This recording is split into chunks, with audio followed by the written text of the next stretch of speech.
Hello, everybody, and welcome to Fearlessly Authentic. I'm your host, Jody Harrison Bauer, and I'm so happy to have you join us today. I have an amazing guest for you to listen to learn from, to feel empowered from, because that is what this show is all about, where we educate, empower, entertain you a little bit, and inspire you to live a fearlessly authentic. Because coming from my whole life up until I was in my 40s, so like 20 years ago, I was afraid to take any risk. And the biggest risk I took was at 42 and becoming a single mom and starting all over again. And my guest has not let fear get in her way at all. So I can't wait to share her. And again, thank you. We have over 100 countries listening to us right now. So that's super exciting. Remember to rate, review, and subscribe. We have a 5-star rating. You can find me on all social platforms at Jody Harrison Bauer. And you can check me out on YouTube so you can see what my beautiful guests look like. And we are on with the show. So let's go. My guest today is Brooke Ence. Welcome to the show, Brooke. Thank you for having me. Many of you probably already know who she is. I've been trying to get you on the show for almost a year, Brooke. So I am so glad. You're a very busy woman. So I'm going to just introduce you, let everybody know who you are for those who do not. And here we go. Brooke Ence is a former professional CrossFit athlete and entrepreneur who has dedicated her life to promoting fitness and a healthy lifestyle. After retiring from competitive CrossFit, Brooke created the Naked Training Program that launched in 2018 with her partner, Jacob Hutton. The Naked Training app offers a variety of workouts suitable for all fitness levels, from beginner to seasoned athlete. In addition to her passion for fitness, Brooke has always had a passion for performing. That passion grew into roles within the television and film industry, appearing in productions such as Justice League and Wonder Woman, as well as Fox's network's Ultimate Tag. I can't wait to talk to you about that. Growing up in Southern Utah, Brooke has always had a passion for ranching and livestock, as well as working with the community to promote education and resources. Recently, she has taken on the challenge for working to decentralize the food supply by joining with her partner, AJ Richards, on the organization Feed People by the People. This organization is dedicated to connecting local food producers to consumers in their area in order to provide access to regenerative, ranching, and healthy foods. Brooke Ence is a dedicated and passionate entrepreneur who continues to use her knowledge and expertise to make a positive impact in the lives of others. Welcome again, Brooke. What a great, you've done so many amazing things in a short period of time. I mean, at your age, I had 2 children and I was a stay-at-home mom, and I was working out and training a few people. So I've been in the fitness industry as long as you've been alive.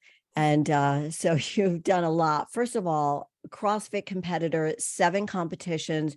2015 was the biggest one. Tell me about your CrossFit competitions. Okay. I know there's so many things. I forget that I've either done certain things or that I'm doing them.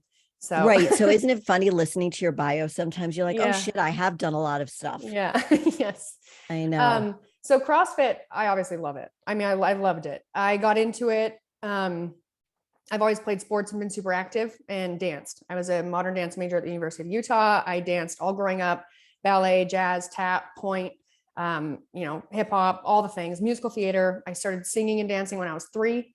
And, that was it for me. My thing was Broadway. My thing was, dancing for a big dance company.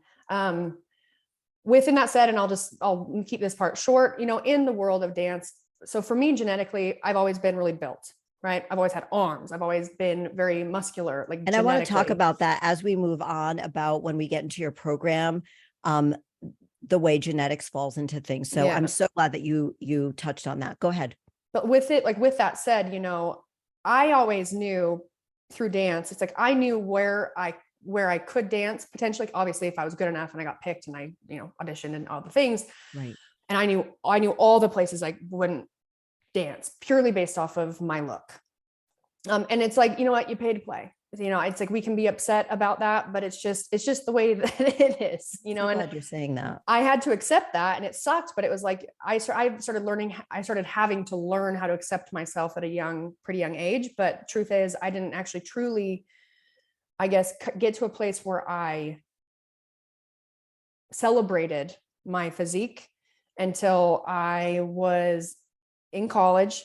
And honestly, until I had my cervical fusion and I was forced to have to sit out, and everything I'd been working for. And I think also too, because I had this sort of rise of, I don't want to say fame, That's okay. followers, right? Like people that were also loved who I was and what I was doing and all the things relatively fast. And so I do think that a lot of that, you know, I had so much going on and so much good stuff going on, but I wasn't able to recognize that I still had all of the insecurities and things that through life I had learned, right? I needed to relearn how to actually see myself differently in a much better light, and also accepting my differences, right? And it was, Yeah. So you were around what age? You were in your 20s around this time where you had yep. the spinal fusion? I had my spinal fusion 2017, March 31st, 2017. I was 28. Okay. I'm terrible. I'm actually really good at math, but like when I have to do it in my head, you know, That was I like was 6 ranked years 28. ago. Yes. Right. Yep. But what you're saying, I just want to highlight some of the things that you're saying right here. So I don't mean to stop you in your train of thought. You're good. But, you know, I feeling badly about being pretty, being genetically blessed, being strong in your body, being talented.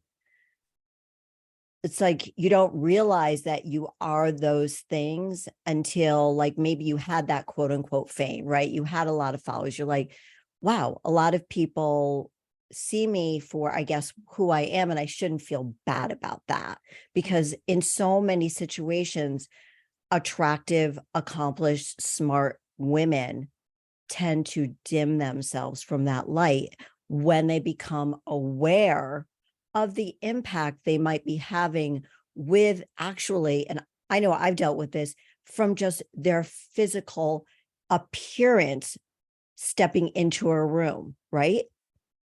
Yeah. And so it sounds like that's what you were starting to deal with when you had the surgery. Well, and you know, like on social media, most things are filled with shit comments because Yep. And what I had to start doing is I really had to start building some awareness and like reframe my mind into what reality is, not the story that I'm reading. Because what happened was, you know, everyone has things they might, okay. In 2016, I went to regionals. After 2015, and I went to the CrossFit Games, I did the whole thing. I came and I was picked to do Wonder Woman and then the Justice League. And I almost turned that opportunity down when I found out they didn't film in LA because I was getting ready to go back to the CrossFit Games. Like I was a CrossFit Games athlete now, you know, like it became an identity that I didn't realize. For 7 years.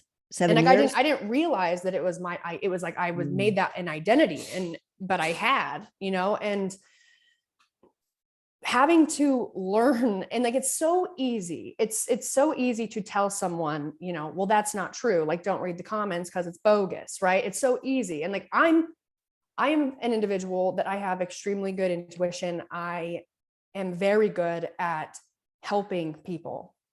I have a hard time not second guessing stuff about my personal life, you know? So if I've had insecurities about things about myself, you know, in my mind, the way it was is like, well, I'm thinking that, so it's, you know, it's probably not real. It's just like in my head, whatever. Well, when you start reading comments where people are tearing you down about how you look, it's, you know, and the way I kind of put it is when you have this rise to fame, like people love you, right? Like they love something about you, whether it's your energy, your performance, like the whole thing.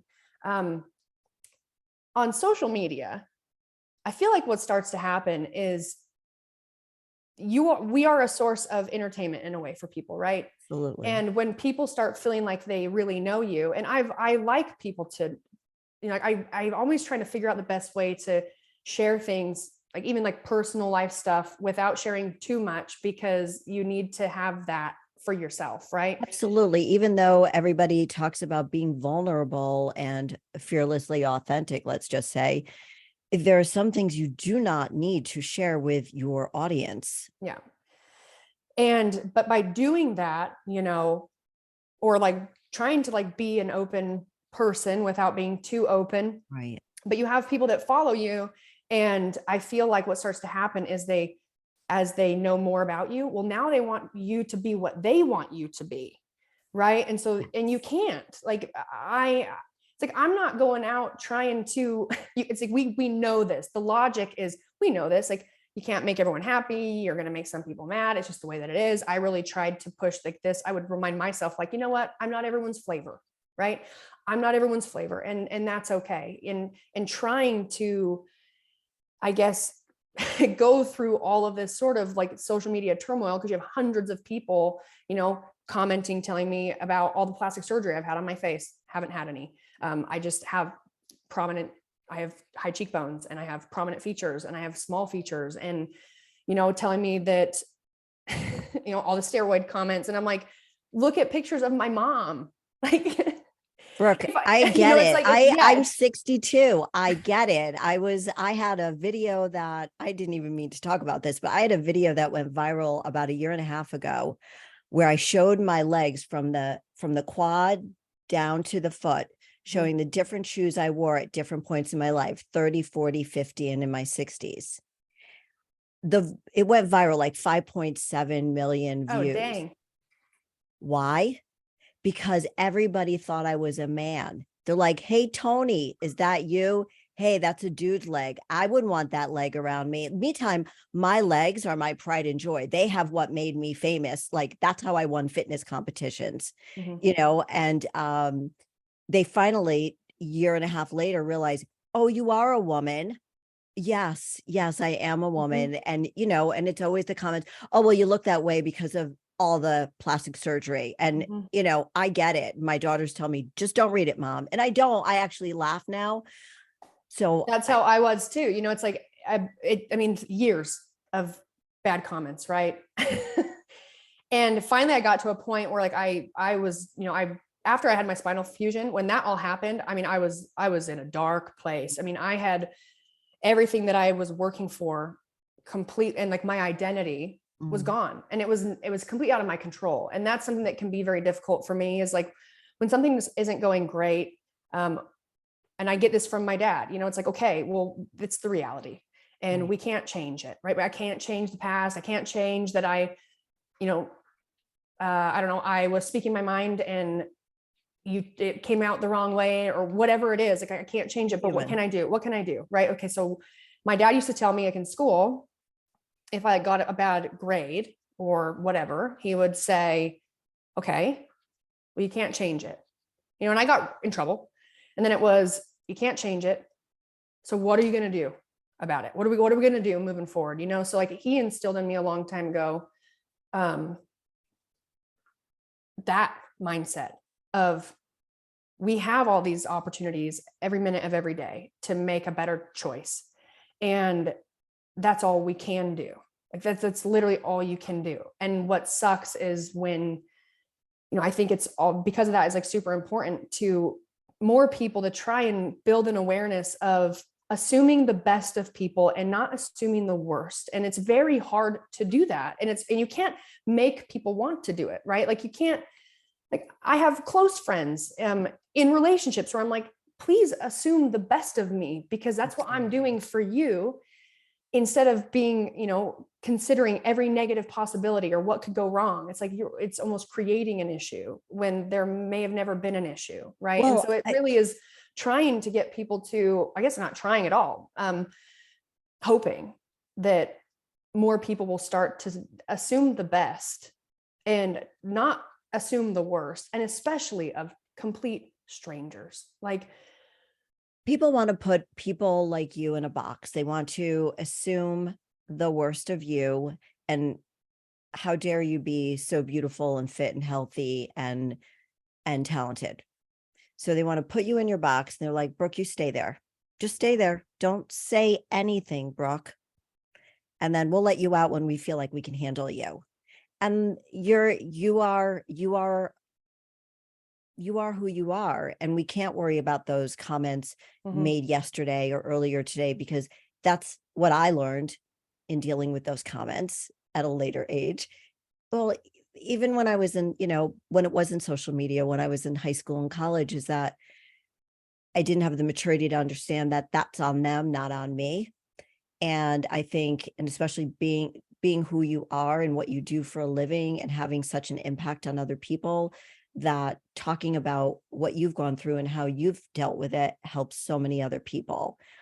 Because people do want to make assumptions about somebody like you, somebody like me. And I don't mean to put us in together, but no, you having can. the backgrounds that we do, I can't sing, I could dance, but I also danced for 12 years. Okay. And, but I can't act for shit or sing for shit. So, but they want to make assumptions because maybe they don't feel good about themselves. And what I do is I try to have compassion, and I try to just take a step back and realize that it's not about me, it's about them. And I think that's really helpful information for everything that you've said and everything that you've gone through, and still killing it every single day. You are such a competitor. You compete with yourself, right? Yeah. And I think that's what other people don't understand about competitors, especially being like a CrossFit competitor. You're pushing yourself to be the best human being you can be in that competition.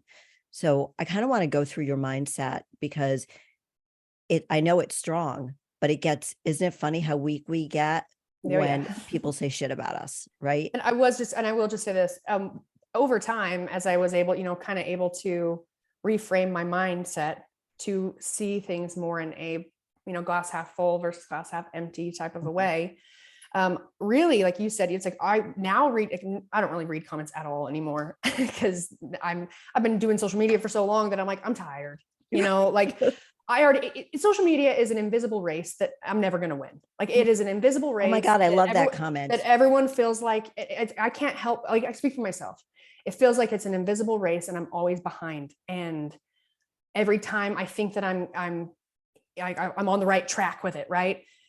Something changes that is completely out of our control. And it's like, cool. Like, you keep changing the marker. And I'm always, and I had to get to a point where it's like, with all the different programs that are out there, everyone, I want things to be successful. We work so hard on our program, and there's always a new program popping up. Like, you have a new influencer from TikTok that's cute and adorable and exercises, and now it's selling a program and has like millions of people following them, and they all buy it. And it's like, I have literally been living and breathing this and nutrition and for so long, and like so many people. And that's where I got to where it's like, well, you know what?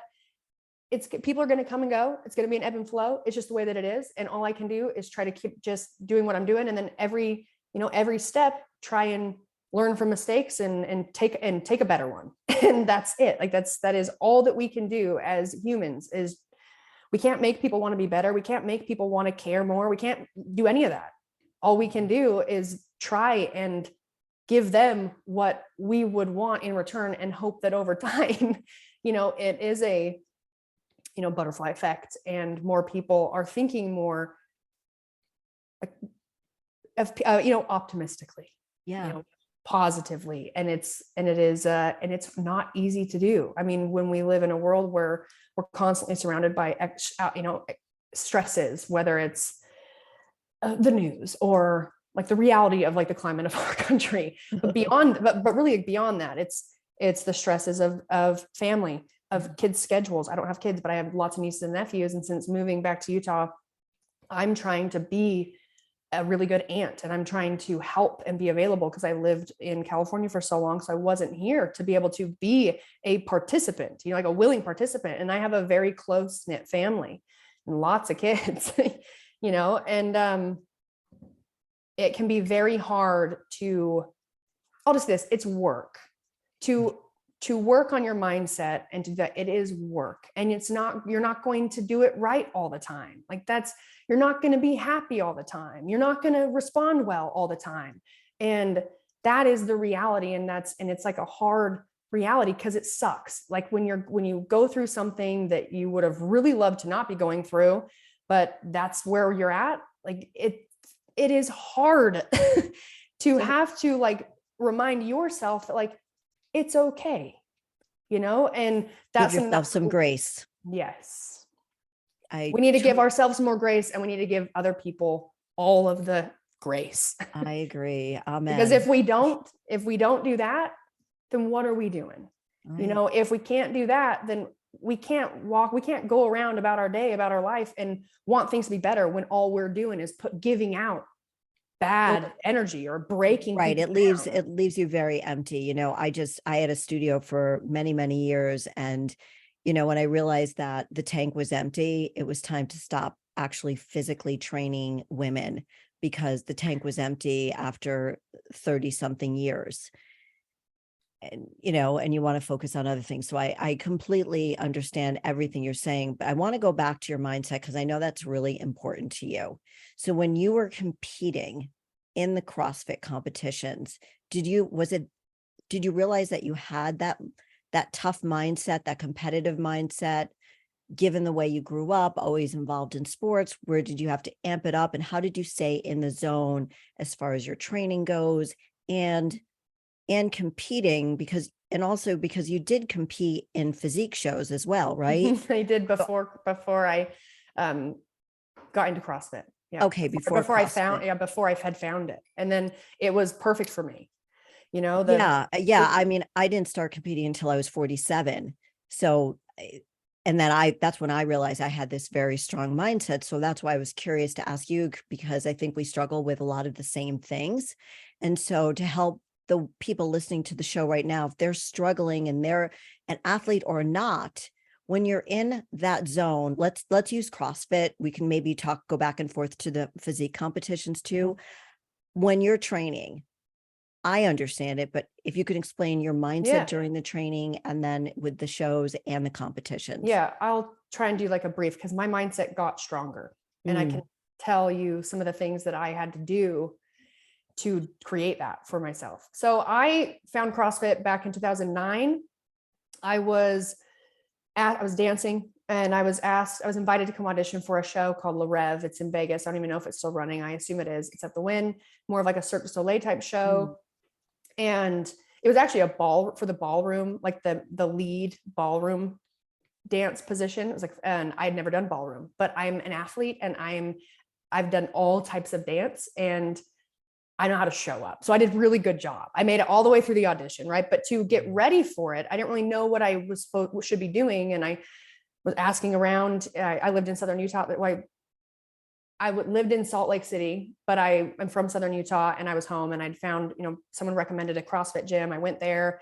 And then, I ended up coming back and like really enjoying it. What I love the most about it for me is almost my whole life, obviously not whole life. Cause when I was little, I didn't give a shit, you're just little and you're enjoying life and you're loving people and I was a social butterfly and all these things. But I finally felt like I had found this community where you were someone praising you or loving you or supporting you or cheering you on had nothing to do with how you looked. It had to do with your commitment. It had to do with your try.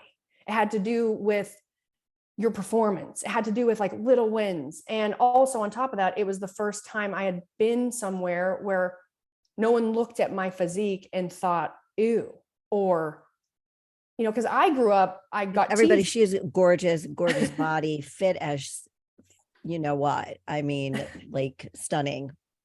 And, I had deep insecurities about how I looked from a young age. I didn't know that, right? I didn't know that it was actually doing more damage to me subconsciously than it was. I didn't know, but I will say I grew up kind of thinking like God messed up, like that I looked different. Because you were muscular? Yes. Mhm. I got teased a lot, and even in high school, but like the boys were always like, commenting on how big my arms were and I was bigger than everybody else. And, my mom is very, very strong woman. I mean, and like fiery woman, and also really emotional, like just like me. And, she would do her best of like telling me like, they're just jealous. You know what you tell your kids, like, don't listen to them. They're just jealous and they're just mean. And reinforcing the Like you be beauty. yourself, right? Just be Yep. yourself. And all those things. But when I started, I had, fast forward, I was competing and doing CrossFit, and I was on the team, and I was trying to figure it all out. And I'm not an endurance athlete, right? The stuff that I grew up doing, playing sports, soccer, softball, gymnastics, I swam on the swim team, and I danced and I sang.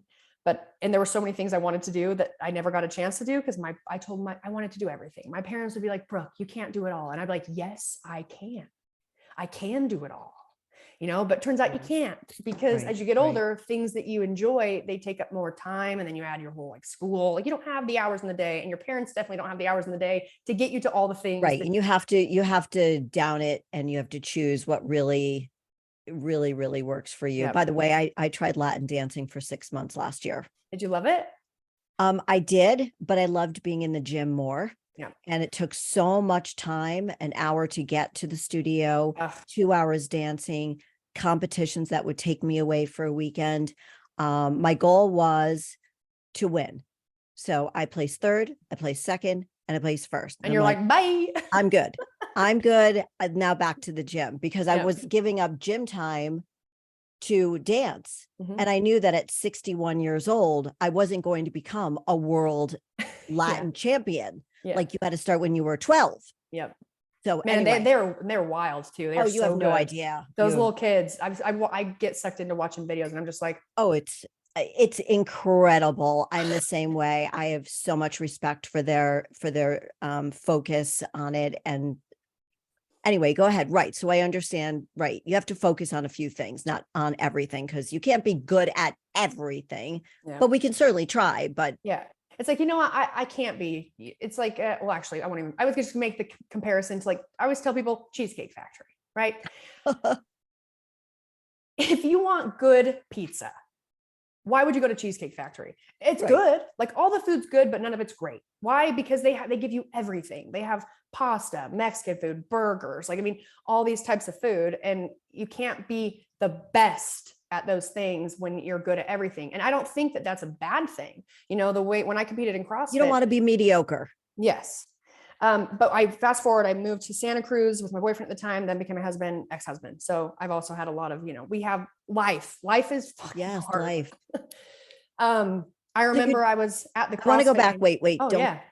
When you were competing, this was where, because I think that's a really good point, and I want to elaborate a little bit more on it, that CrossFit, when you finally got into the CrossFit, started competing in CrossFit games, that's where it sounds to me that you were thinking, I belong here. Yeah.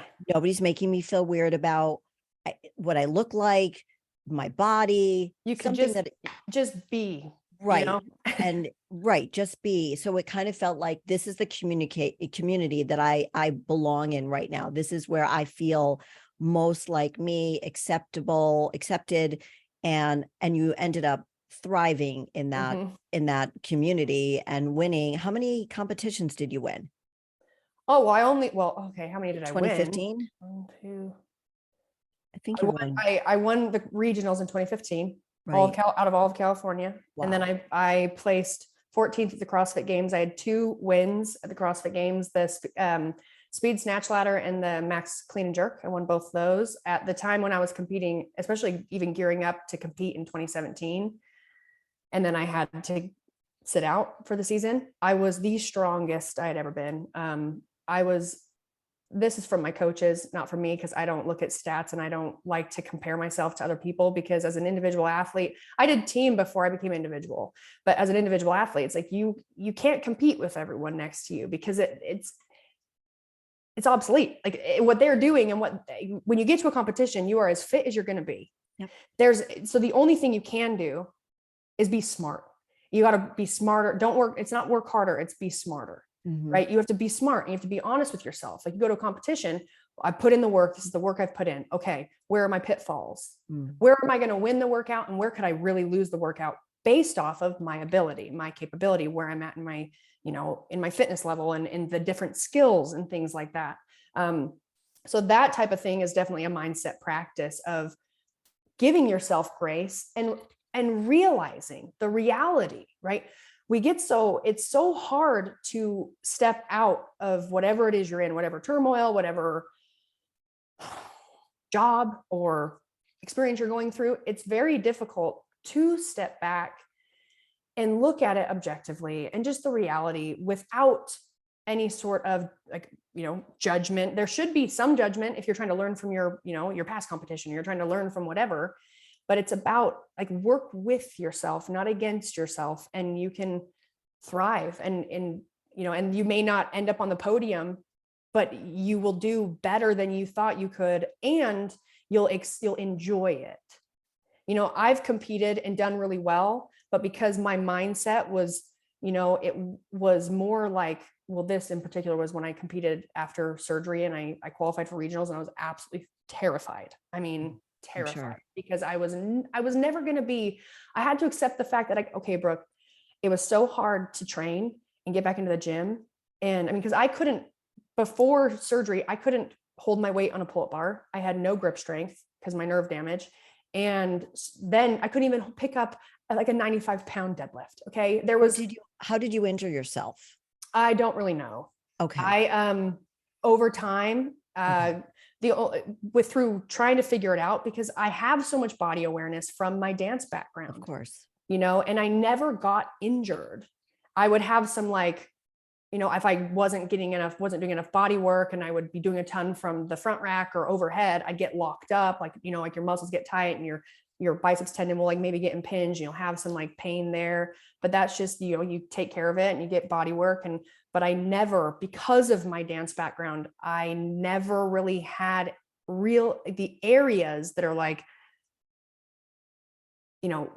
we're going to be problematic. And even when I found out I was injured, my coaches were like, I move so well that you can't see that something could be off because I moved so well, and the only thing we could attribute it to was back in 2014, when I first was training to do individual, which I was terrified. And I'll come back to that for mindset stuff, because that's really where it started.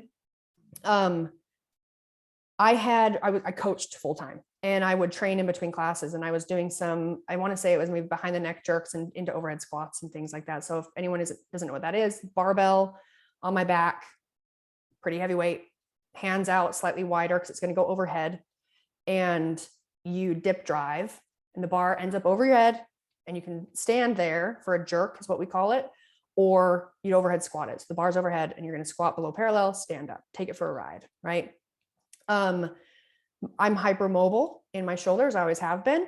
And this particular time, I can't remember because it was a long time ago, if my hands were either slightly too wide or they were slightly too narrow.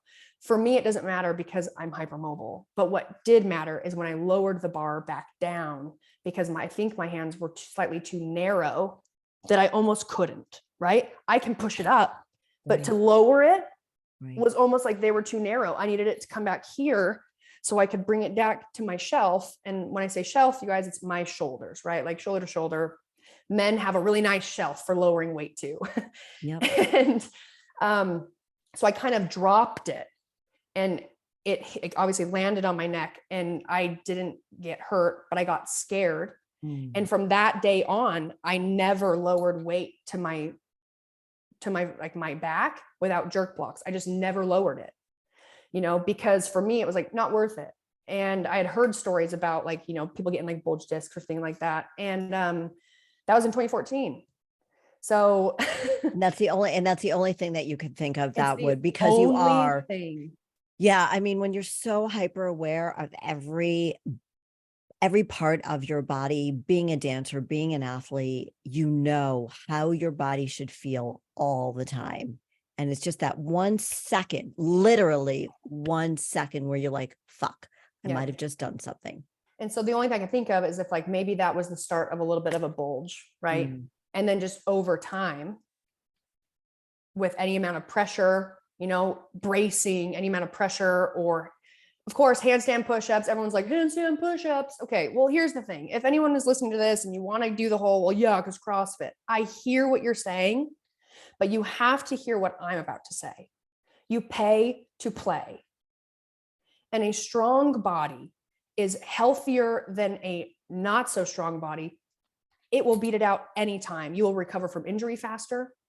You have to be strong. You have to build muscle. That is what protects everything, but again, we pay to play. If you're going to go to the gym and you're going to the gym all the time, you're paying to play. You're going to pay to play. If you're going to the gym and you're trying to be a bodybuilder or physique competitor, whatever it is, or maybe it's not even the gym. I had a friend that left CrossFit. He's not my friend anymore, but long time ago left CrossFit because he didn't really like the way the classes were. And he felt like he was at a gym that was very high competition. And I think that, when I started my program, it's not for competitors. People do it and they compete. Right. It's not for competitors because we just really want to focus on everybody else. Like if you're a competitor, we are a very small percentage of all the people that train to feel good and look good. And I think like when CrossFit was really like at the height of CrossFit, a lot of people were joining the gyms, and then they were, as we call them, weekend warriors, and they were having all these injuries. So CrossFit was getting a bad name for all of them. You saw all of that. And it's because you cannot, and you can get into this more, just comment on it about how you have to train. You have to train accordingly to what you're going to do. If that is your goal to compete in CrossFit, then you need to train that way. You can't just train on the weekends. Of course, you're going to hurt yourself. And also too, like be realistic, Right. like I think that it's really cool for like local competitions. Yeah. I think that people that aren't trying to like go to the CrossFit games, right, but they are competitive, whether it was any sort of thing they did growing up, whether it's sports, whether it's, in business, but if you have that competitive nature, it's a wonderful place to be able to enjoy that, like revel in it a little bit. But you have to be aware, right? Like it's so easy. And listen, not all coaches are created equal. That's just the way that it is. Like it is. Not all teachers are created equal. Some teachers are like, you understand what they're saying. They make you feel good. You get excited about learning. You have teachers that make you feel dumb, and they don't put in the time to maybe learn the different learning methods, and that you have students that are different, right? And so there's all these different things that it's just, the reality is that we have to take responsibility for ourselves. And if you're in a CrossFit gym, and I have one of my very good friends, Dana and Bailey, if you guys are, into like the bodybuilding world, you probably know that name. And she got rhabdo. She went to a CrossFit gym. She was so excited, and she trains absolutely hard. Okay. The way she trains is very much like, the way we do in like, any sort of like metabolic conditioning workouts. It's like high, it's, you're not resting a ton, within her, even like doing not thrusters and not pull-ups and not doing this 21-15-9. No, you can do whatever. Okay. You can build out your workout however you want, but in a sense where she is no rest in between, like moving through giant sets, moving through supersets. So she's get that high heart rate, Like a HIIT workout, but with heavy Yes. weights. Yeah, that's Well, tough. she was super excited. She was texting me. She went to this gym, and well, then I get a text from her, and she's really bloated. She's telling me, like, through her core, and she does not carry like water weight. She was full of water. Right. And I immediately was like, send me a photo. And I said, go pee and tell me what color your pee is. And she sent me a photo. And well, first, no, even before I said, send me a photo, but I said immediately, I go, what was the workout that you did? Right. And as soon as she told me, I knew it. I knew what it was. It was because I know she is an athlete. She was a collegiate soccer player. I mean, this girl is motivated. Okay. And she's not in shape. She is in shape. She does all kinds of training. So, this is a perfect example of like her going into a gym.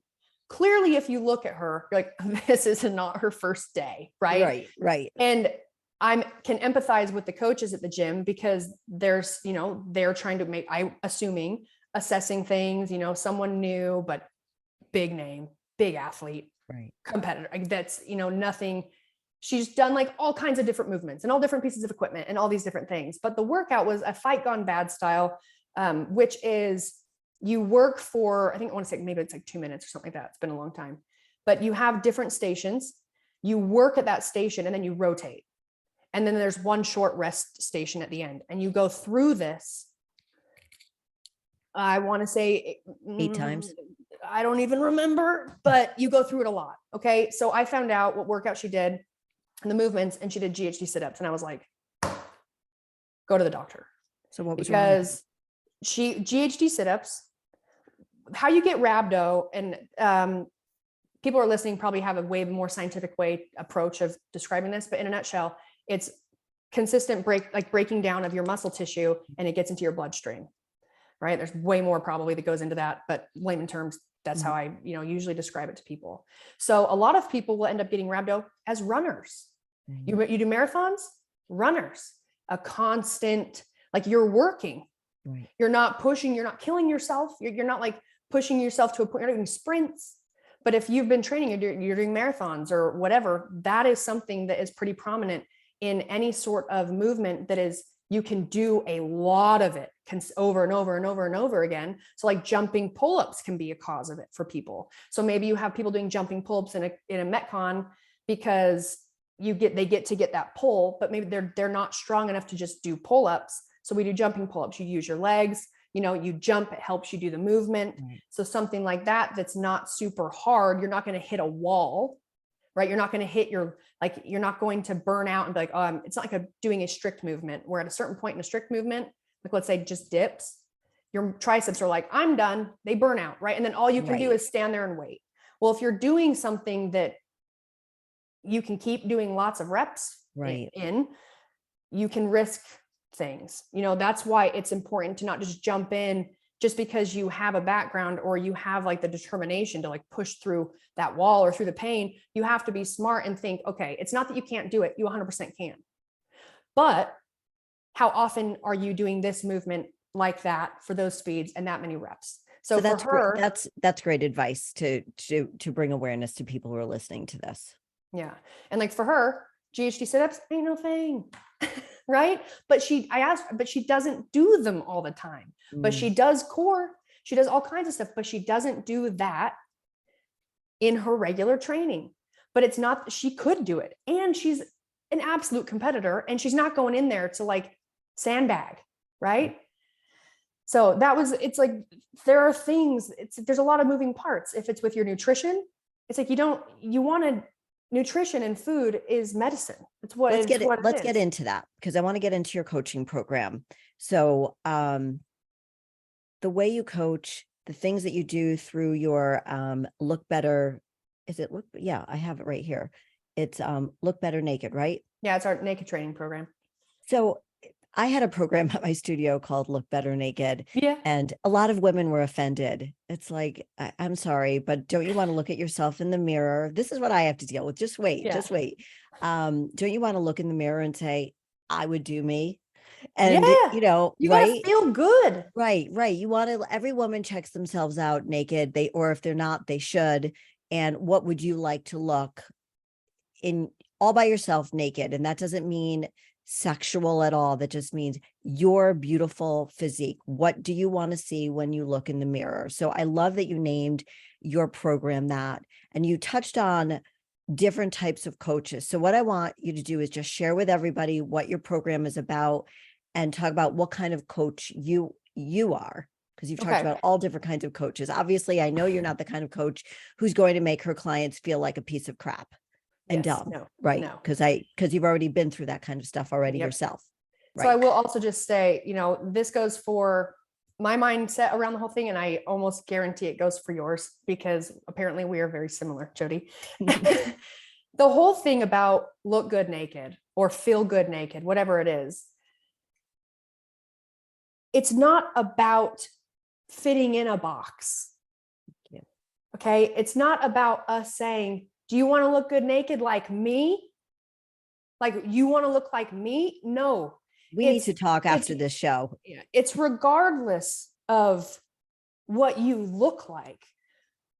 it's your mindset. And everyone knows that, like, if you don't really exercise, and I don't know the percentages, but I do know that they talk about how women automatically have anxiety, depression, stress. All these things are way more intense and prominent for women than it are for men. And a lot of that has to do with how our brain is wired, our hormones, the whole kit and caboodle, right? It's about creating an enjoyment of health and fitness and acceptance. And it's not about fitting in a box or looking a certain way. We all are different. It's just the way that it is. And I understand wanting to have someone else's body. I understand not feeling good in my skin. I understand, that what I would love to change on my body, it may never be in the cards for me, like it just may not. And I'm never going to have long, skinny legs. I'm never going to be able to, I'm never going to have a big old butt, and Right. Butts are in. And there was a video that we posted on my Instagram, just like from a workout, like a reel. And one of the comments was, I'm not going to remember it to the T, but it basically was a comment about how now I basically outed myself in not having an ass. And this is very recent. And I was like, well, that's what it is. By me, it's like, that's something that's like an insecurity for me. Right. And what I tend to do, or I try to do, because I feel like it helps take power away from people's comments, is if there's something like, for instance, like I know I don't have a butt, and I know that I would want to have one, but it's like, if I can say it, all of a sudden, whatever you say, it don't matter, because I've already accepted it. Right. You know it. You've called yourself out on it. I've already accepted it. Yeah. Yeah. And I think that's helpful when you train women, especially who have insecurities about different parts of their bodies, because every woman does. We all do. You do. I do. And, I always loved my legs until people started telling me that I had manly legs. Yeah. Then you're like, wait, are they? My wait, bicep, what's wrong? Right. Or like, I have big biceps. I'm like, okay, well, I'm really happy that I have these biceps now at my age, but it's a journey, right, Brooke? Mm-hmm. It's a journey, and it's a journey for the women. I don't know if you train men as well, but for the clients that you train, and you sound very empathetic because of what you've gone through, that you can take your what you've been through and help your clients even better. Yes. Trying to. Again, it's like, I'm just one day at a time, right? Trying to do better than I did. Every time. Exactly. So tell me about your podcast. All right. So I have a podcast called Between the Reps with Brooke and Gina, but now it's Brooke, Gina, and Devin. And you talk with Devin. Yes. Really, because when I moved home back to Utah and going through a lot of tough things, doing it over Zoom, like that's our only way of doing it. But me and Gina had been joking about podcasts. Gina's my best friend. She's 54. And we had joked about it. And we wanted to call in our make-believe podcast, we were going to call it Not Talking Shit, but, and, then I got reached out to by a company I had been like working with, like for YouTube stuff. And they had said, they wanted me to do a podcast, and they want more female voices on podcasts and all these things. And I was like, oh my gosh, like, what am I going to talk about? What am I going to talk about? Because my idea around a podcast is like, I don't have the amount of time to put into the podcast that I see most people doing. And friends of mine that had a podcast, and like, that was kind of their main thing. Right. So I got advice from friends, and they kind of just reminded me, like, Brooke, you're not starting. It's like, I don't need it to be a specific topic, or it doesn't need to be so I have these parameters and like clear and concise, because I already have a following. So really, if I thought of it more as like, it's just another platform where I'm able to share more information, where people that already enjoy, knowing what I have going on in my life, or listening to our ridiculous conversations sometimes, that they can just have that. So that's what we did. We signed a contract for 1 year, and we've been doing it for a long time now. And it was this, you know what, if we suck and people are like, you guys suck, we don't want to listen to you, you actually are making us feel more dumb, then that's what it is. But we'll try and we'll do it for a year and we'll see how it goes. And we are still doing it. It's fun. What I hear from people, we get people to email in all the time. We have male and female listeners. I have men that, I've been, at the airport lounge. I was up there with my mom and we were flying home and I had a pretty rough day, but this guy came up to me and he said, he didn't want to bother me. This right here for you guys, this is why I keep trying, right? Because we all have things that happen in our personal life that like makes you want to not, and oh my God, I might cry. It's okay. It's okay. I get it. But he had mentioned to me, he said that because of our podcast, like I got him through one of the hardest moments in his life. And I just had no idea, right? Like, I don't know. Like, I'm just trying to do the best I can and lift people up the best I can. And sometimes I may not do the best job. And so I'm trying to be better, like be a better human. And so things like that is like, that's why I do it. That's why you do it. That's why I keep trying, even when I feel like, why am I still trying? Right. Right. So, is anybody listening to me? Am I just, or do I have like, is who I am enough to leave a really positive impact on people? To impact people's lives.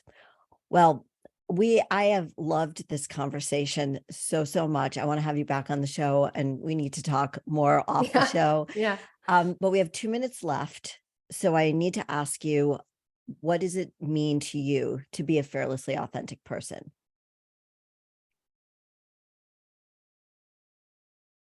Well, I'm not really constructing this super well, so this might be a little all over the place. But I think that to be a fearlessly authentic person, it just means never giving up on trying, and showing yourself grace along the way. And it takes some serious balls to put yourself out there. It is for me every day. You're going to make me cry now. I know. Well, you kick serious ass. You really do. And I adore you. I'm so glad we got to talk and I have so much respect for you and congratulations on all the success you've had, because I know you're never going to stop and you're never going to stop helping people and being who you are. So how do people get in touch with you? Yeah, you guys can find me on Instagram, just at Brooke Ence. I have a YouTube channel. You can type in my name probably, but it's also under It Makes Ence. Mm-hmm. So It Makes, and then Ence instead of SENSE. You can check out my training program on our Instagram page, Naked Training Program. I also have stuff linked on my Instagram page too. So if it's easier to do it that way. Also, I do, if any of you are, we will talk again. In fact, Jody, you should come on my podcast. You'd love it. It's a right. Devin and I kind of already talked about it. So we'll figure something out. If you are interested, if any of you are interested in staying connected with me and with AJ on the stuff we're really working towards on helping, be another player in helping decentralize food supply, because no one person can do it. No one, mission can do it. We're all trying to do it, but you can check out feedthepeople.bythepeople.com. Feed the People is what I really want, but that website it's a lot of money. But feedthepeople.com. feedthepeople.bythepeople.com. You can put in your email, and we also we're using the Discord platform for helping through there, organize people by state they live in, helping get them information on producers and all of those things, doing the best we can while our app is still getting ready to launch. So We're trying to help before, start helping people right away. Yeah. Yes. Brooke Ence, thank you so much for being on Fearlessly Authentic. And until next week, everybody, go live your most fearlessly authentic life. Bye-bye for now.